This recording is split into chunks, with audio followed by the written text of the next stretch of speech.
Hello student, आप सभी लोगों का आज के टॉपिक में स्वागत है। दोस्तों, आज का टॉपिक है इंटरनेशनल ऑर्गेनाइजेशन। ये बहुत इंपॉर्टेंट टॉपिक है और क्लास 6 से लेके 10 12 तक बच्चे इसको देखें और इसका अच्छे से नोट बनाएं। हम आज शॉर्ट में इसको डिस्कस करेंगे। अगर आप लोग कमेंट करेंगे तो इसको हम लोग एक एक करके वीडियो के बारे में एक्सप्लेन कर देंगे कि इन संस्थाओं में भारत का इम्पोर्टेंस क्या है, आज भारत की बढ़ती हुई ताकत इन संस्थाओं में क्या है, आपको हम इस वीडियो के माध्यम से बताने का प्रयास करेंगे। लेकिन हमारे पास इतना टाइम नहीं होगा कि हम पूरा डिटेल में इसको डिस्कस करें, तो आज संक्षेप में समझाएंगे इसका इम्पोर्टेंस क्या है। आप लोग कमेंट करेंगे तो इसको हम डिटेल में दिखाएंगे। तो पहला है एससीओ। एससीओ को फुल फॉर्म होता है संघाई कोऑपरेशन ऑर्गेनाइजेशन और इसका मुख्यालय है बीजिंग में। चाइना की राजधानी है बीजिंग और वहाँ पर इसका मुख्यालय है। इसकी स्थापना हुआ था 2001 में और इस टाइम इसमें 8 मेंबर है।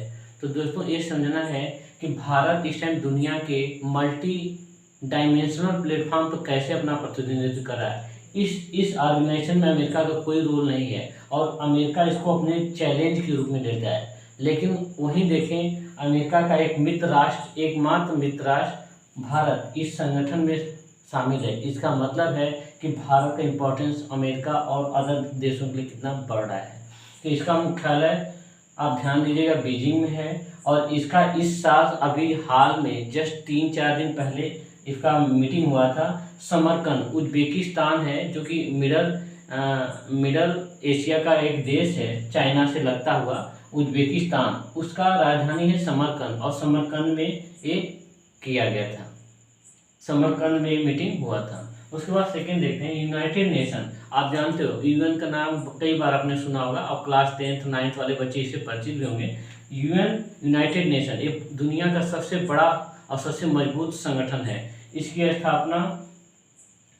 स्थापना हुई थी 1945 में, 24 अक्टूबर 1945 और इसका मुख्यालय है न्यूयॉर्क। यूएन के 6 परमानेंट काउंसिल हैं, मतलब सबसे बड़ी बॉडीज यूएन के 6 हैं।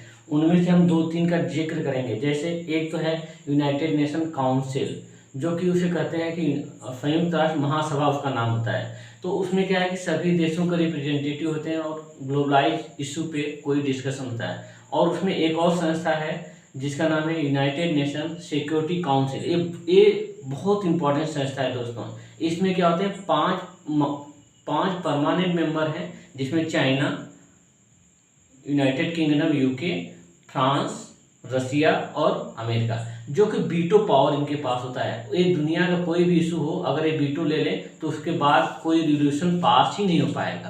तो ये संस्था इसी के अंदर आती है, यूनाइटेड नेशन के अंदर ही आती है, यूनाइटेड नेशन सिक्योरिटी काउंसिल। और उसमें 10 मेंबर जो होते हैं ना, परमानेंट नहीं होते, नॉन परमानेंट होते हैं। और इस टाइम फिलहाल में भारत भी 2 साल के लिए नॉन परमानेंट मेंबर है यूएन का।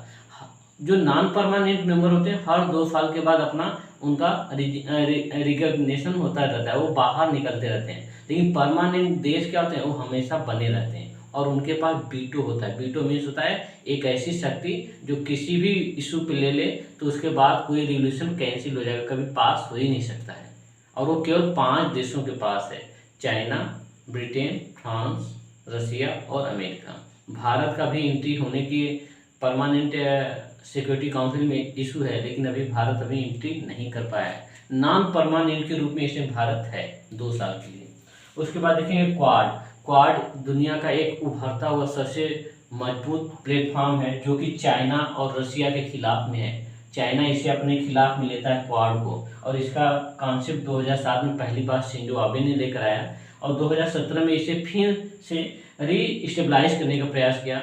और आप जानते हो कि क्वाड क्या है, क्वाड्रिलेटरल डायलॉग है 4 देशों के बीच में, ऑस्ट्रेलिया, जापान, अमेरिका और इंडिया। तो आप समझो, एक ही एससीओ है जिसको अमेरिका अपने चैलेंज के रूप में लेता है, एक क्वाड है जिसे चाइना अपने चैलेंज के रूप में लेता है, अपने देश के लिए खतरा मानता है, और इन दोनों में भारत है। तो सोच लो कि भारत का इंपॉर्टेंस कितना बढ़ता जा रहा है। तो क्वाड का पहला मीटिंग वर्चुअल, मतलब जो सारे लोग प्रेजेंट थे, वो 2022 में ही हुआ था और अमेरिका में हुआ था। उसका लीडरशिप अमेरिका ने किया था, इस साल ही हुआ था।